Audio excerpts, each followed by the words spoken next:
भी महादेव हैं। बोले कहने को महादेव हैं, इन्होंने हमारे ताऊ का साथ नहीं दिया युद्ध में। बोले कौन? बोले लंकापति रावण। बोले क्या तुमने रावण को देखा? बोले नहीं। क्या तुम्हें पता है कि साथ क्यों नहीं दिया? तुम्हारे ताऊ जी ने अन्याय किया था, माता पिता की आज्ञा मान वन में गए तो वनवासियों की पत्नी का हरण कर दिया। यद्यपि भोलेनाथ ने लीला करके शिव रूप को त्याग कर हनुमान बनकर रावण को हाथ जोड़ के समझाया, विनती करूं जोड़ कर रावण, हाथ जोड़ करके कहा रावण विनती मान जाओ और जानकी दे दो, लेकिन रावण ने जानकी को वापस नहीं किया। अभी बता बेटा, तेरी शादी हो जाए और तेरी पत्नी को कोई जबरन ले जाए, क्या करेगा? बोला मैं जान से मारूंगा। तो बोले यही तो श्री राम ने किया, लेकिन राम जी ने ऐसे नहीं किया। पहले हनुमान जी ने समझाया, पहले अंगद ने समझाया, विभीषण ने समझाया, मंदोदरी ने समझाया, सबने समझाया। भोलेनाथ उसका साथ देते हैं जो भोले का हो जाता है, फिर गलत कर्मों को त्याग देता है। भोले का भी हो गया और गलत कर्म भी करता रहा तो बाबा फिर उसका साथ नहीं देते। पहले जैसे थे उससे मतलब नहीं, लेकिन भोले का होने के बाद अच्छे कर्म होने चाहिए। तो बोला भोलेनाथ तो बहुत अच्छे देवता, लेकिन मैंने तो उनसे दुश्मनी मान रखी है। तो बोले रावण भी बड़ा ज्ञानी था, उसे मालूम था कि भगवान के द्वारा कल्याण होना, लेकिन उसने शत्रुता करके मुक्ति पाई है। अगर तू भी मुक्ति पाना चाहे तो शत्रुता ही कर ले बस। तो उसने कहा बस महाराज इतना ही वरदान मिल जाए कि मेरा जीवन समाप्त भोले के हाथों से हो जाए। उधर देवताओं को देखकर क्रोध में भरकर मारने लगा। देवताओं ने हर हर महादेव बोल दिया। शिव जी त्रिशूल लेकर के प्रकट हो गए और जब प्रकट हुए अपने त्रिशूल से उस भीमा पर प्रहार किया और भीमा के जैसे ही त्रिशूल लगा वैसे ही वहीं पर गिर गया जहां वो पार्थिव मिट्टी का शिवलिंग रखा हुआ था। उसका सिर जो था शिवलिंग को छू गया, प्रणाम हो गया। मरते मरते इसने कहा भोलेनाथ मैं तो आपको अपना शत्रु मानता रहा, लेकिन आज आपने मुझे इस संसार के कष्टों से मुक्ति देकर के संसार से विदा किया है, लेकिन संसार से तो विदा हो जाऊं, मेरा नाम संसार में आपसे जुड़ा रहे, कुछ ऐसी कृपा तो कर दो। तब भगवान ने कहा हे भीम, मनुष्य तब तक पापी है जब तक वो अपनी गलती स्वीकार न कर ले। बाली को जब भगवान राम ने बाण मारा तो भगवान ने कहा तू पापी है। बाली ने कहा प्रभु अजहू मैं पापी अंतकाल गद तोड़, क्या अब भी हम पापी हैं? आप जैसे परमात्मा का दर्शन हो गया। तब भगवान ने कहा बस बाली, पापी तभी तक व्यक्ति रहता जब तक अपने पाप स्वीकार नहीं करता। रोगी तभी तक है जब तक उसका इलाज नहीं होता। इलाज होने के बाद फिर रोगी नहीं, वो स्वस्थ कहलाता है। और पापी पाप अपने बखानने के बाद, उनको दूर करने के बाद पुण्यात्मा कहलाता है। इसलिए जा तेरा नाम है भीम और मेरा नाम है ईश्वर, और जिस भक्त ने मेरी पूजा की है ये शिवलिंग अब कभी नष्ट नहीं होगा। ये शिवलिंग महाशक्तिशाली होगा और इसका नाम होगा भीमेश्वर। बोलो भीमेश्वर भगवान की। 7 ज्योतिर्लिंग हो गए। आइए 8वें की यात्रा कराते हैं। 8वां ज्योतिर्लिंग भी महाराष्ट्र के नासिक में, नासिक से 30 किलोमीटर दूर है, गोदावरी नदी के किनारे है। इसका नाम है सहाद्रि शीर्षे विमले बसंतम, गोदावरी तीर पवित्र देशे, यद्दर्शनात् पातक नाशम, प्रयातितम त्र्यंबकमीशम मीरे। इनका नाम है त्र्यंबकेश्वर। कहाँ है? पंचवटी, गोदावरी नदी के किनारे। इनकी भी कथा क्या है? महाराष्ट्र में एक बार सूखा पड़ गया। पानी नहीं बरसा। भक्ति भाव वाले लोग ब्राह्मणों के पास गए, ब्राह्मणों ने विचार किया अब की अच्छा मौका है कि लोग खूब पूजा पाठ कराएंगे। मौके का लोग फायदा उठाते हैं। जब कोरोना आया तो डॉक्टरों ने इतना फायदा उठाया, जिनका 1000 रुपए का पर्चा 7 दिन का था वो 1 ही दिन का हो गया। खूब फायदा उठाया। विपत्ति का भी लोग फायदा उठा रहे थे। ब्राह्मण बोले विपत्ति का फायदा उठाएंगे, बड़े बड़े लोगों से खूब पैसा लेंगे, इनका जाप करेंगे, खूब खाएंगे। यानी उनकी भावना ये नहीं रही कि इनका काम बने, उनकी भावना ये रही कि हमको दक्षिणा ज्यादा मिलेगी, इसलिए उनके द्वारा किए गए अनुष्ठान से लोगों को कोई फायदा नहीं हुआ। ब्राह्मणों ने जाप किया, पूजा की, लेकिन उनकी क्या भावना थी कि हमें धन मिलेगी। जैसे मैं कथा सुना रहा हूं, अगर मेरी एक ही कामना रहे कि मुझे खूब धन मिले, खूब धन मिले, तो कथा लाभ नहीं देगी। ये भोलेनाथ, जो तेरी कृपा से प्रसाद मिल जावे वो ठीक है, और तुम्हारी कथा से जिनके कानों में कथा जाए, जहां तक जाए सबका कल्याण हो जाए, सबका दुख दूर हो जाए, अगर ऐसी भावना होती है तो फिर वह कल्याणकारी हो जाता है। उन ब्राह्मणों की भावना जब ठीक नहीं होगी तो देवताओं ने कृपा नहीं करी, पानी नहीं बरसा। वहीं पर एक संत हैं, उनका नाम है गौतम ऋषि। गौतम ऋषि जो है नित्य प्रति शिव पूजन करते हैं।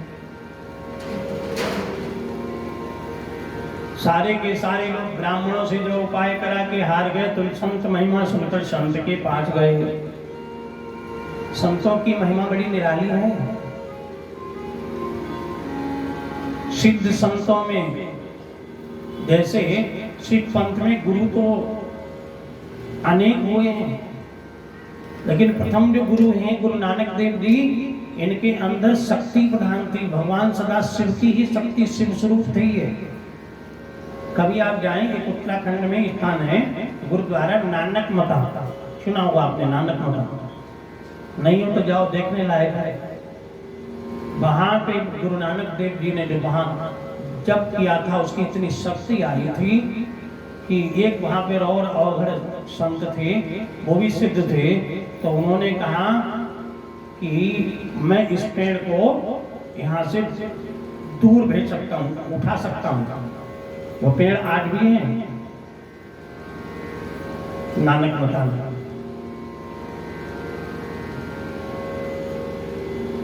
बट वृक्ष एक पीपल, तो उन संत ने कहा कि चले जाओ। तभी गुरु नानक देव जी ने कहा रुक जाओ। उसकी जड़ नीचे से ऊपर को निकल गई, उन्होंने ऊपर से वहीं पर ठहरा दिया। तो आज भी धरती से ऊपर और बिना जड़ के वो पेड़ इतना मोटा है कि 4 लोग भी उसको पकड़ नहीं सकते। वो गुरुद्वारे के अंदर बहुत बड़ा गुरुद्वारा बना हुआ है। संतों में शक्ति होती है, उनकी भक्ति की शक्ति होती है। गौतम ऋषि का नाम सुन करके लोग उनके पास गए, बोले महाराज वर्षा नहीं हो रही है। गौतम जी ने कहा कि ठीक है, सुबह आना, सोमवार भी है, हम लोग सब मिलकर के, भाई हम भी शक्तिमान नहीं है, आप भी प्रार्थना करो, हम भी प्रार्थना करें, हो सकता भोलेनाथ सुन लें। शिव पूजा करते करते माँ गंगा का ध्यान किया। हे गंगे माँ, आप जल की अधिष्ठात्री देवी हो, आप ब्रह्मा जी के कमंडल में थोड़ी से रूप में थी, लेकिन जब आप पृथ्वी पर आई तो आपने विकराल रूप धारण करके पृथ्वी को संतुष्ट कर दिया। आज इन लोगों की प्यास बुझाने के लिए आप कोई कृपा करो। तभी गंगा माँ ने कहा बेटा तुम अपने हाथ से जो गड्ढा खोद दोगे उसमें से जल निकलने लगेगा। तभी गौतम जी ने माँ गंगा का, शिव जी का ध्यान करते हुए जहाँ पे शिवलिंग पूजन किया था वहीं पर एक छोटा सा गड्ढा खोद दिया। गोदावरी भी सूख चुकी थी, सूखा में उस गड्ढे में से एक धारा बहने लगी और गौतम का नाम उस नदी से जुड़ गया, उसका नाम गौतमी हो गया। गंगा मैया की जय। जब जल की धारा बहने लगी तो लोग जल भर भर के ले जाने लगे। तभी किसान आए, बोले संत महाराज ये बाल्टी और लोटा से जल लेकर के खेती तो नहीं हो जाएगा, बिना अन्न के भी जनता मर जाएगी।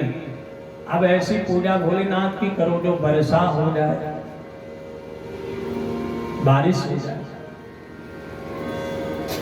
आज भी ऐसी कथा हो ना कि बारिश हो जाए। हाँ। ऐसी पूजा करो कि बारिश हो जाए। पूजा करने लगे, घने घने बादल छाने लगे। शिव जी प्रकट हुए, बोले जाओ मैं तुम्हें वरदान देता हूँ, अब इस प्रदेश में बाकी पूरे भारत में अलग अलग विधान होगा। वर्षा ऋतु होगी तभी वर्षा होगी, या कभी जाड़े में हो जाएगी, लेकिन यहाँ 12 महीने वर्षा होती रहेगी, जल बरसने लगा। आपको पता होगा पूरे देश में कहीं गर्मी कहीं सर्दी रहती है, लेकिन महाराष्ट्र में वर्षा जो है वो दिसंबर जनवरी को छोड़ के 12 महीने होती रहती है आज भी महाराष्ट्र। अपने यहाँ वर्षा के केवल 4 महीने हैं, लेकिन वहां वर्षा के 10 महीने 9 महीने लगातार होती रहती है। अब इधर गौतम की तो जय जयकार होने लगी। अब जय जयकार होने लगी तो उन ब्राह्मणों के बारे में लोग कहने लगे कि ये ब्राह्मण लोग तो लालची हैं, लोभी हैं, ये तो हमने जाप कराया सारा पैसा पानी में चला गया। लेकिन ब्राह्मण थे तो क्या नहीं, परंतु उनकी भावना ठीक नहीं थी। तब ब्राह्मणों ने सोचा कि हमारी अपनी तो बदनामी हो रही है, गौतम को नीचा दिखाना चाहिए। तभी ब्राह्मणों ने भादों के महीने में जो चतुर्थी आती है उसका नाम है गणेश चतुर्थी। गणपति बप्पा मोरया, महाराष्ट्र वाले खूब मनाते हैं।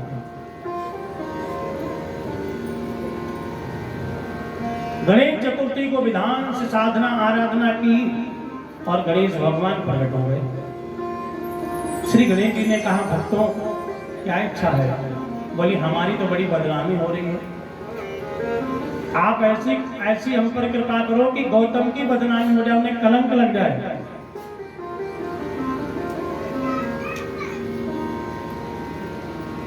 तब गणेश भगवान ने समझाया तुम लोगों की पूजा ठीक नहीं है, तुम लोगों की पूजा में दूसरे का अहित है, और दूसरे के अहित की पूजा कभी फलदायी नहीं होती।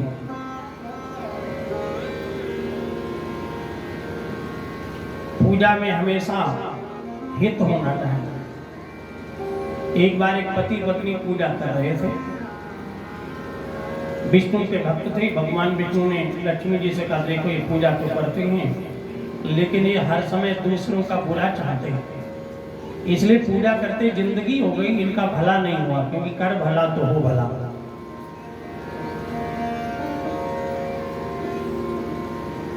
लक्ष्मी माता ने कहा मंदिर तो रोज आते तो कम से कम इनकी रोजी रोटी की तो व्यवस्था करो। बोले जहाँ इनके पास 2-4 पैसे होंगे ये उससे दूसरों को कांटे ही लगाएंगे, फूल नहीं लगाएंगे। बोले आजमा के देख ले। चलो अच्छा, लक्ष्मी जी और नारायण आए। अब दोनों मंदिर रोज आते थे, भला किसी का नहीं चाहते थे। तभी भोलेनाथ की कृपा से विष्णु जी आए और बोले भक्त मैं आ गया हूँ, क्या चाहते हो वरदान मांगो। तभी पत्नी ने कहा मैं मांगूंगी। पति बोला सुख संपत्ति मांग लेते, मत गुजर जाए। बोले नहीं, सोने का हार, सोने की चूड़ियां, कंगन, बाजूबंद, अंगूठी, झुमके, कुंडल। भगवान शिव ने कहा तो बड़ा टाइम लगा, रुक जाओ, ये शंख लो और शंख ले जाओ, इसकी पूजा करना, जो मांगोगे तुम्हें तुरंत दे देगा। चाहे झुमकी मांगो, कुंडल मांगो, मकान मांगो, दुकान मांगो, व्यापार मांगो, दौलत मांगो, लेके चल दिए। तभी श्री विष्णु जी बोले रुक जाओ, याद रखना ये जितना तुम्हें देगा उससे दूना तुम्हारे पड़ोसियों को भी देगा। और लेके चल दिया। उसकी झोपड़ी पड़ी हुई थी, घर वाले ने कहा कि संघ की पूजा करो, मांगो भोजन जी में भूखे सुबह से। बोले नहीं, पहले मकान। उसने पूजा के कहा हे भोलेनाथ हमारा सुंदर सा कोठी बन जाए, बंगला बन जाए। उसका बढ़िया सा सुंदर कोठी बंगला बन गया। आप देखा तो बढ़िया डेंटिंग पेंटिंग फुलवाड़ी बड़ी अच्छी।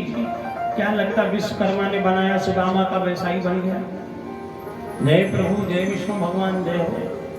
पति बोला कुछ भोजन की, तब तक याद आया कि विष्णु जी ने कहा पड़ोसियों के दूना मिलेगा। बोले रुक जाओ, पहले देख के आओ पड़ोसियों के दो बने कि नहीं बने। वो घर वाला जैसे ही बाहर निकला दरवाजा खोल के, हाउस नंबर 1/A 1/B एक ही है दोनों के। उसके बोले ये भी भगवान दास के भी तो हो गए, सुरेंद्र के भी 2 मकान। अरे लाइन से बोले सुनो सुनो, संत ने कमाल कर दिया, पूरे मोहल्ले वालों के 2 मकान बन गए। उसको गुस्सा आया, पूजा करें हम और हमारा एक पड़ोसियों के 2 नहीं रहने दूंगी, नहीं रहने दूंगी, पहले इनके मकान गिराऊंगी। उसने संघ की पूजा की और कहा हे भोलेनाथ, हे विष्णु भगवान, आपका संघ जो है हमको बस हमारी झोपड़ी दे दे, हमें नहीं चाहिए मकान, हमारा मकान चला जाए, जैसा था वैसे ही हो जाए। तुरंत उसकी झोपड़ी पे सामने पर्दा टंगा हुआ था, कपड़े का फटा हुआ। बोला आपसे कौन आया, कम से कम इनके भी तो सबके दोनों गिर गए होंगे। तभी उसने कहा ऐसा नहीं, अब मैं और मजा चखाऊंगी। उसने कहा क्या करोगी, चाय पानी कुछ तो इंतजाम करो। बोला नहीं, हे संत भगवान, हमारे घर वाले की एक आंख आप मत बोलना, वो बोल रही है, आप मत कह देना हे भगवान मेरे घर वाले की। हाँ, आपके घर वाले की तो चश्मा भी ना लगे। बोलो शंकर भगवान की। हाँ, वो बोली, इसलिए आप इस बात को दोहराना मत जो मैं कह रहा हूं।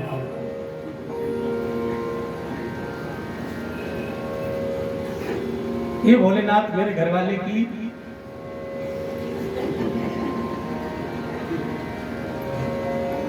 एक आंख टूट जाए ना,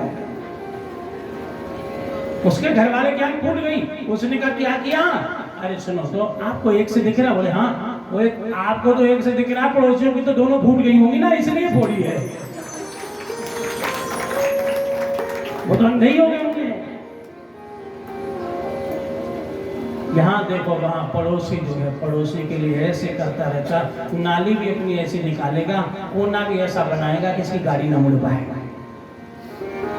आज भी वही है, और काम पड़ोसी के हमेशा पड़ोसी ही आता, ये भी याद रखना।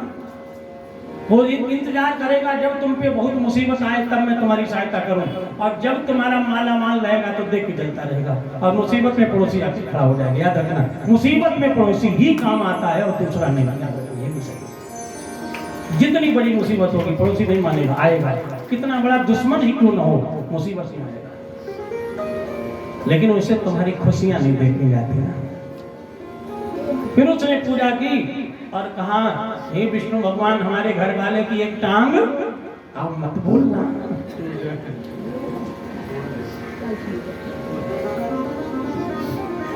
क्या वो एक टांग, उसकी टांग में टूट गई। उसने कहा ये क्या, ये मेरी एक हो गई। बोले बैसाखी लो, पड़ोसियों की तो दोनों टूट गई होंगी, चल ही नहीं पाएंगे। तभी विष्णु भगवान प्रकट हो गए, शंख छीन लिया। बोले देवी एक बात बताना भूल गया, हमारा शंख भला तो सबका करेगा, लेकिन बुरा उसी का करेगा जो दूसरे का सोचेगा। मतलब बोले मकान सबके बने हुए हैं, आंख सबकी ठीक है, टांग सबकी ठीक है, बस तुम्हारा ही बर्बाद हुआ, तुम्हारी फूटी, तुम्हारी टूटी।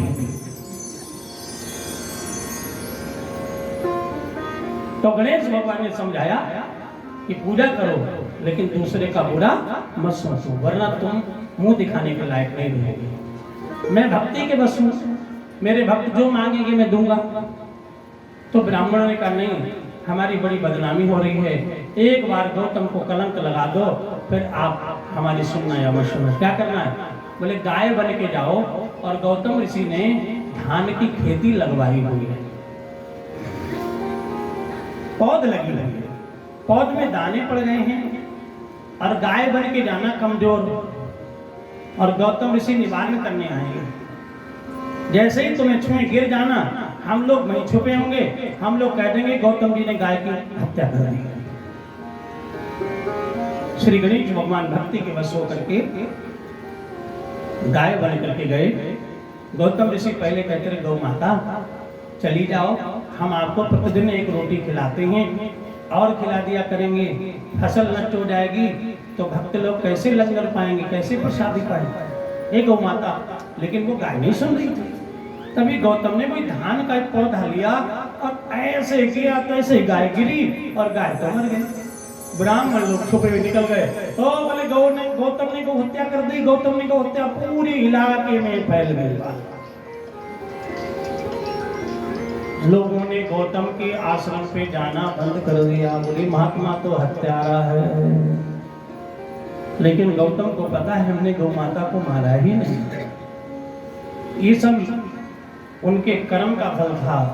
तभी गौतम ने उस पाप निवारण के लिए एक शिवलिंग बनाया, और शिवलिंग बना करके ओम त्र्यंबकम यजामहे सुगंधिं पुष्टिवर्धनम् उर्वारुकमिव वंदनान् मृत्योर्मुक्षीयमामृतात्। त्र्यंबक शब्द कर प्रयोग करते हुए इस मंत्र के द्वारा निरंतर शिव पूजन किया है, और पूजन करके रोने लगे प्रभु लग गया पाप रे गौ का हमारा, दे दो दर्शन शिव दास में तुम्हारा, दे दो दर्शन में दास तुम्हारा। लग गया पाप रे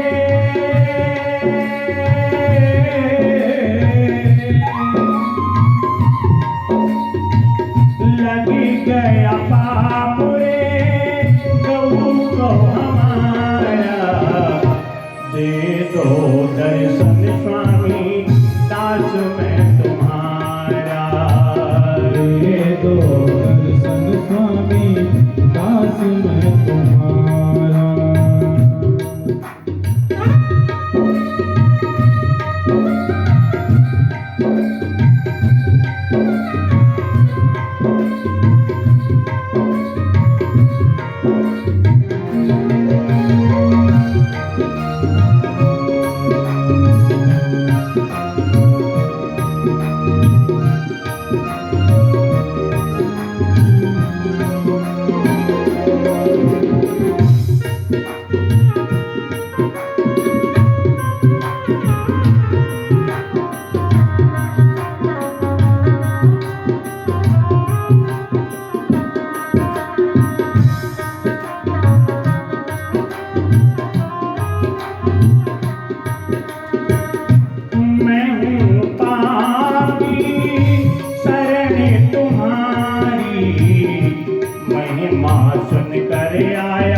आंसू देखकर बाबा शिवलिंग में से प्रकाश स्वरूप प्रकट हो गए। मैं जानता हूं तुम निष्पाप हो, तुमसे जलन के कारण ब्राह्मणों ने किया, इसलिए आज मैं इन ब्राह्मणों को मृत्यु दंड दूंगा और एक भी नहीं बचेगा जिसने तुम्हें कलंक लगाया। इतना कह करके त्रिशूल महाकाल रूपधारी बन करके जैसे ब्राह्मणों को मारने चले, चरण पकड़ लिए गौतम ने महाराज।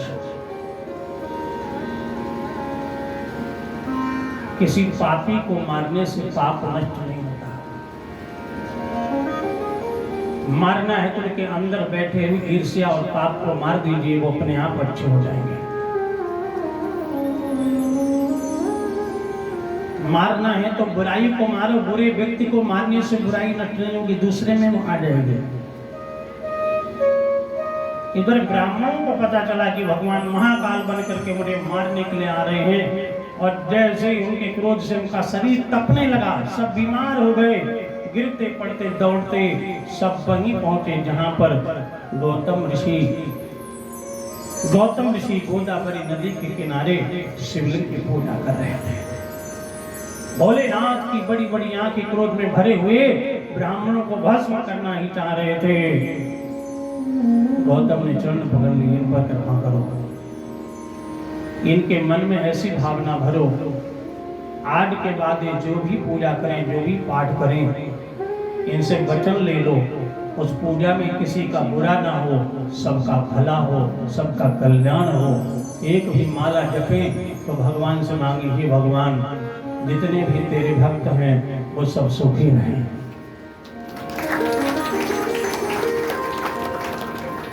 आज भी हम ब्राह्मण के पैर क्यों छूते हैं? यदि माला जपने वाला ब्राह्मण नहीं है तो पैर छूने से आशीर्वाद नहीं मिलेगा, और माला जपने वाला ब्राह्मण है तो उसको मत्था टेकेंगे तो उसने जो माला जाप किया है उसका फल हमको मिल जाएगा। इसलिए ब्राह्मण के लिए 3 बार की संध्या बताई गई, सुबह की पूजा, दोपहर की संध्या मंत्र जाप और शाम का मंत्र जाप। और तीनों किसके लिए? अपने लिए नहीं, आपके लिए। जाप हम करें और प्रार्थना है भगवान भक्त लोग कभी दुखी ना रहें। इस प्रकार ब्राह्मणों ने गलती मान ली, सदाशिव प्रसन्न हुए। जब प्रसन्न हुए तो गौतम जी ने कहा कि भगवान इस शिवलिंग ने बहुत कुछ दिया है, इस शिवलिंग की पूजा नहीं होती तो 12 वर्ष का सूखा नहीं मिटता, इस शिवलिंग की पूजा नहीं होती तो वर्षा नहीं मिलती, इस शिवलिंग की पूजा नहीं होती तो मुझे कलंक जो लगा था वो नहीं मिटता। इसलिए ये शिवलिंग अब जब तक संसार है आपकी शक्ति इसमें रहनी चाहिए, और मेरा नाम बिल्कुल ना हो, आपका ही नाम हो, क्योंकि मैं अपना नाम नहीं चाहता। इसलिए इस शिवलिंग में भक्त का नाम नहीं जुड़ा। त्र्यंबकम विदामहे, तो इसलिए इसका नाम त्र्यंबक धन ईश्वर बराबर त्र्यंबकेश्वर, इस ज्योतिर्लिंग का नाम होगा त्र्यंबकेश्वर। इसके दर्शन करने से 3 प्रकार के दुख नष्ट हो जाएंगे, दैहिक, दैविक और भौतिक। बोलो त्र्यंबकेश्वर भगवान की जय। कितने ज्योतिर्लिंग हो गए? 8। 9वां ज्योतिर्लिंग सुनिए, पूर्वोत्तरे प्रज्वलिकाम